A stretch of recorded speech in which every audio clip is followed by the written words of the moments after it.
Masayang magandang araw kapamilya, palpak na sistema, palpak na coach.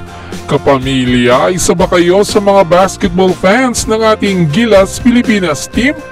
Well, kapamilya, na-stress ba kayo o nainis sa sunod-sunod na pagkatalo ng ating Gilas Pilipinas basketball team?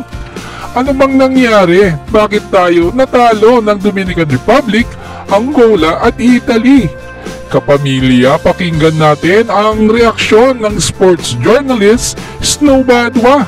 Ang dali-dali kong hulaan ang laro natin eh. Bantayin niyo si Clarkson. Kahit ako mag-coach doon sa Dominican Republic at sa Angola, kaya kong talunin yung Gilas eh.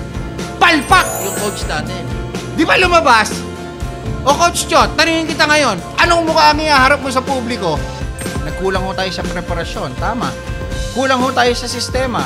Kasi kung kulang ho tayo sa preparasyon, nagkaroon lamang ho sana tayo ng sistema, hindi ho tayo matatalo.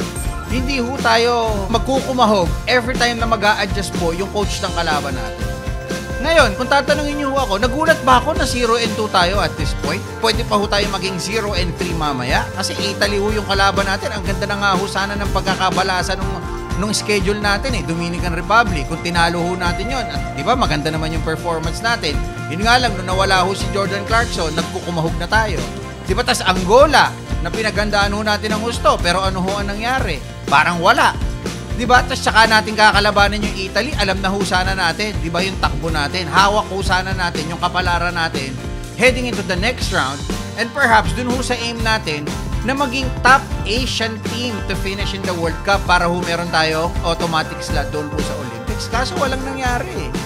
Nagulat ba ako na ganito yung sitwasyon natin? Hindi. Kasi lahat ho ng pinoint out natin sa spin.ph before, lumabas. Wala ho tayong point guard. O ilan ho ang turnovers natin? Anong sa inyo kapamilya basketball fans?